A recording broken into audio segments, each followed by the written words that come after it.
and welcome once again to your very own channel Easy and Effortless Economics. I hope 2023 आप सबके लिए बहुत अच्छा रहा होगा और उम्मीद है आने वाला 2024 आप सबकी वो सारी ख्वाहिशें पूरी करे जिसकी आप दुआ कर रहे हो। तो चलिए इस साल का पहला वीडियो शुरू करते हैं। तो आज इस वीडियो में हम बात करेंगे difference between micro and macro economics. अगर वैसे बात की जाए तो इकोनॉमिक्स अपने आप में एक बहुत ही बड़ा कंसेप्ट है, तो उसको बेसिकली ताकि उसको समझ अच्छे से हो सके, उसको समझा जा सके, तो उसको दो पार्ट्स में डिवाइड कर दिया गया। ये कंट्रीब्यूशन कीन्स का है और स्पेसिफिकली ये जो डिवीजन हुआ था माइक्रो मैक्रो, ये हुआ था ग्रेट डिप्रेशन के टाइम। तो कीन्स ने उस वक्त ये सोचा कि कम से कम जो ब्रॉडर कंसेप्ट है उनको अलग पढ़ा जाए, जो छोटे कंसेप्ट है उनको अलग पढ़ा जाए। तो ये माइक्रो और मैक्रो का डिवीजन तब से हुआ और तब से हम लोग माइक्रो और मैक्रो इकोनॉमिक्स मिल गई। अब सबसे पहले समझते हैं इकोनॉमिक्स होती क्या है।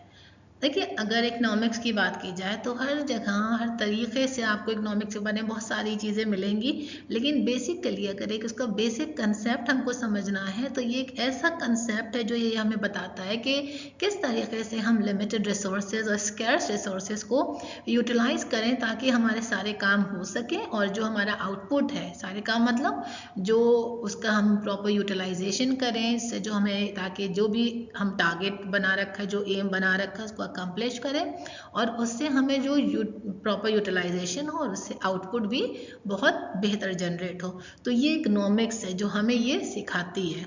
अब अगर हम इसकी डेफिनेशन देखें तो बहुत सारे लोगों ने बहुत कंसेप्ट्स दिए हैं, किसी ने वेल्थ बताया है, किसी ने वेलफेयर बताया है, पर फिर भी जो मोस्ट रिकग्नाइज्ड और कंसिडरेट थ्योरी मानी जाती है वो हम लोग स्कैर्सिटी डेफिनेशन मांगते हैं जो रॉबिन्स ने दी, जिसमें वो कहते हैं कि हमें रिसोर्सेज का, क्योंकि हमारे पास इच्छाएं, जो हमारे वांट्स हैं वो अनलिमिटेड है, लेकिन जो उसको पूरा करने के लिए रिसोर्सेज है वो लिमिटेड है। तो हमें ये एक बैलेंस मेंटेन करना है कि हमारी जो रिसोर्सेज हैं हम उनको एग्जॉस्ट ना करें, उनको ऐसे यूज़ करें कि उसका ऑप्टिमम यूटिलाइजेशन हो। तो बेसिकली इकोनॉमिक्स में हम बात करते हैं इंडिविजुअल्स की, बिजनेस की, गवर्नमेंट की, और कैसे वो एक डिसीजन लेते हैं कि हमें रिसोर्सेज को एलोकेट करना है, एलोकेशन ऑफ रिसोर्सेज, और किस लिए, to satisfy their needs. And then फिर हम देखते हैं कि ये रिसोर्सेज जो होते हैं ये वेरियस कैसे ये आपस में कोऑर्डिनेट करते हैं और काम करते हैं ताकि जो मेन टारगेट है, जो मेन ऑब्जेक्टिव है वो अचीव हो सके। तो इकोनॉमिक, ये तो हो गई इकोनॉमिक्स। नाउ अब हम देखेंगे इकोनॉमिक्स को जो है दो पार्ट्स में डिवाइड कर दिया गया है। एक आपका माइक्रो है और एक मैक्रो है। माइक्रो जो नाम से ही समझ में आता है, माइक्रो का मतलब छोटा और मैक्रो का मतलब लार्ज। तो माइक्रो में हम छोटे कंसेप्ट्स की बात करेंगे जैसे प्राइस, डिमांड, और अगर हम मैक्रो में बात करें तो हम जनरल प्राइस, एग्रीगेट डिमांड, मतलब जब हम टोटल की बात करेंगे तो वो मैक्रो है, और जब हम इंडिविजुअल पर्सपेक्टिव्स की बात करेंगे तो वो माइक्रो है। चलिए अब देखते हैं माइक्रो इकोनॉमिक्स है क्या। Basically, it is a study of decisions made by people and businesses regarding the allocation of resources and prices of goods and services. इसको और आसान शब्दों में अगर समझा जाए तो माइक्रो हमें ये बताता है कि किस तरीके से जो हमारे पास लिमिटेड रिसोर्सेज हैं या जो हमारे पास रिसोर्सेज अवेलेबल हैं हमें उस बेस्ट यूज़ करना है ताकि जो हमारा टारगेट है, जो एम है, वो अचीव हो सके। अगर हम बात करें कि माइक्रो इकोनॉमिक्स के की फैक्टर्स क्या क्या है, क्या क्या चीज़ें आती हैं, तो माइक्रो में आपको मिलेगा demand, supply and equilibrium, production theory, cost of production, labour economics. So ये सारी चीज़ें जो हैं ये की कंपोनेंट्स हैं, ये माइक्रो को बताते हैं कि ये अगर आप चीज़ें पढ़ लें तो मतलब यू आर स्टडिंग माइक्रो। और फिर मैक्रो की अगर बात की जाए, ये वो ब्रांच होती है जो एक्चुअल बताती है टोटल पिक्चर, ये बताती है इकोनॉमी में क्या हो रहा है, किस तरीके से रिसोर्सेज यूटिलाइज किए जा रहे हैं और उनका एलोकेशन हो रहा है, कि ओवरऑल इकोनॉमी पे उसका असर पड़ रहा है, जो ओवरऑल इकोनॉमी है किस तरीके से वो उससे बेनिफिटेड हो रही है। तो अगर हम किसी इंडिविजुअल यूनिट की बात करते हैं तो हम माइक्रो की बात करेंगे, और अगर हम टोटल एग्रीगेट की बात करेंगे तो हम मैक्रो की बात करेंगे। अब इसके भी इंपॉर्टेंट कंसेप्ट देख लें मैक्रो में और क्या क्या चीज़ें आती हैं। Capitalist nation means types of economies हम पढ़ते हैं, investment, expenditure, revenue, inflation, national income, जो भी सारे ब्रॉड कंसेप्ट्स हैं वो हमारे सब मैक्रो में आते हैं। जो एग्रीगेट, जिसका असर पड़ने से या जिसके इम्पैक्ट जो होता है पूरी इकोनॉमी पे होता है, वो सब आता है मैक्रो के अंडर। तो इसमें एग्जांपल आप देख लीजिए, एग्रीगेट डिमांड और नेशनल इनकम।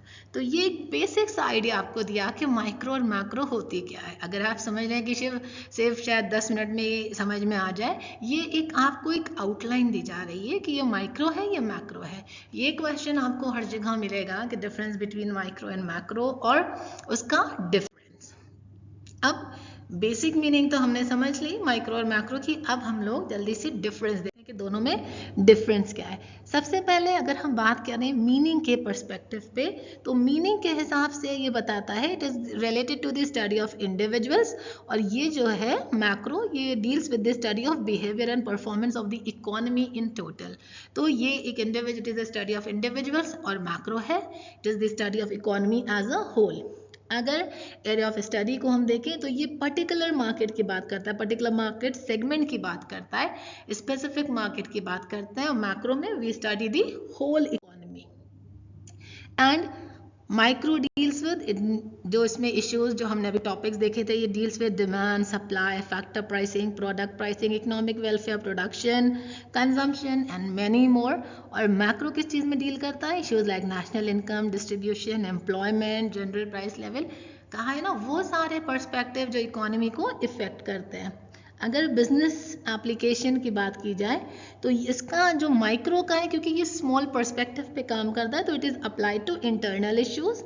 और अगर मैक्रो में हम देखें तो it is applied to environmental and external issues, क्योंकि इन्फ्लेशन की बात हो रही है, एक्सचेंज रेट की बात हो रही है, तो उसमें एक्सटर्नल इंटरनेशनल बॉडीज़ भी इन्वॉल्व है, दूसरी कंट्रीज़ का भी इन्वॉल्वमेंट है। और ये माइक्रो जो है ये हम इंटरनल लेवल पे बात करते हैं कि विद इन द कंट्री क्या हो रहा है। अगर चीज़ों के दाम बढ़ रहे हैं या डिमांड बढ़ रही है तो वो इंटरनल पर्सपेक्टिव जो है वो हम माइक्रो बात करते हैं। फिर स्कोप अगर देखें माइक्रो और मैक्रो का, देखिए माइक्रो का क्योंकि ये कुछ एरियाज ही कवर करता है और इंडिविजुअल यूनिट्स को कवर करता है, तो हम ये कह सकते हैं कि माइक्रो का स्कोप लिमिटेड है और मैक्रो का स्कोप वास्ट है। ये नहीं कह सकते कि कौन बेहतर है या कौन ये ज़्यादा इंपॉर्टेंट है या वो लेस इंपॉर्टेंट है, नहीं, ये बात नहीं है। माइक्रो का स्कोप थोड़ा सा लिमिटेड है क्योंकि वो इंडिविजुअल सेक्शंस पे बात करता है और मैक्रो जो है वो ओवरऑल इकोनॉमी को डील करती है। और अगर सिग्निफिकेंस देखें तो जो प्राइसेस का रेगुलेशन होता है कि प्राइसेस कैसे कंट्रोल होंगे, कैसे उनका प्रोडक्ट का प्राइस बढ़ रहा है, डिमांड पे असर पड़ रहा है, तो ये रेगुलेशन ऑफ प्राइसेस में माइक्रो का बहुत बड़ा कंट्रीब्यूशन है। और अगर मैक्रो में देखा जाए तो इसका काम क्या होता है, it solves the major issues of the economy like inflation, rising prices, unemployment. So ये सारे जो मेजर कंसर्न्स हैं वो मैक्रो के थ्रू डील होते हैं। अब लास्ट पॉइंट ऑफ डिफरेंशिएशन देख ले कि क्या लिमिटेशंस होती हैं इसमें। अगर हम मैक्रो को देखें तो ये कहा जाता है कि ये अज्यूम करता है that there is full employment in the community which is not at all feasible.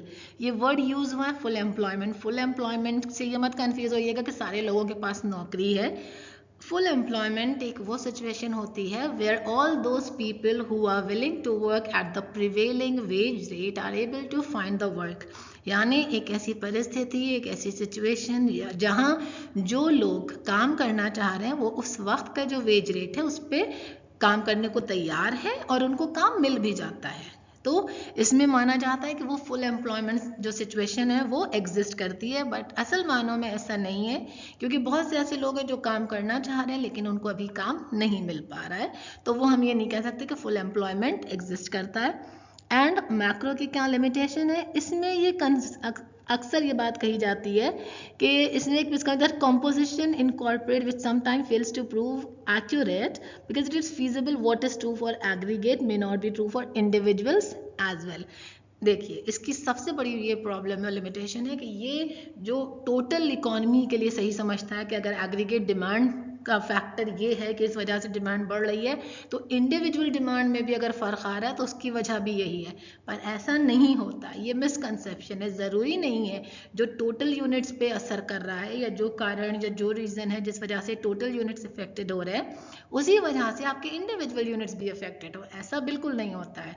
तो ये है दोनों की लिमिटेशंस। तो उम्मीद है इन सारी लिमिटेशंस जो हमने अभी डिस्कस करी और जो डिफरेंसेस हमने थ्रू आउट डिस्कस किए उससे आपको एक कंसेप्ट क्लियर हो चुका होगा, एक आइडिया मिल चुका होगा कि किस लिए माइक्रो और मैक्रो दोनों अपनी अपनी जगह इंपॉर्टेंट है और एक इंटीग्रल पार्ट होती हैं इकोनॉमिक्स का, क्योंकि दोनों ही अपनी जगह इंपॉर्टेंट है और दोनों ही स्ट्रॉन्ग पिलर्स ऑफ इकोनॉमिक्स कहे जाते हैं। उम्मीद है आज की इस वीडियो में आपको माइक्रो और मैक्रो का डिफरेंस क्लियर हुआ होगा। और भी कोई डाउट है, कोई कंफ्यूजन है, you are always welcome to write in to me. आप कमेंट्स में लिखिए, आप हमें मेल करिए, बताइए कि आपको क्या समझ में आया है या कोई डाउट है, कुछ और लेसन्स जो आप चाह रहे हैं वो बताइए, वो सब हम कवर अप करेंगे। तो बस इसी उम्मीद के साथ इस वीडियो को यहीं अब ख़त्म करते हैं, बहुत जल्दी फिर मुलाकात होगी। So thank you everyone, keeps happy, keep smiling, God bless you all.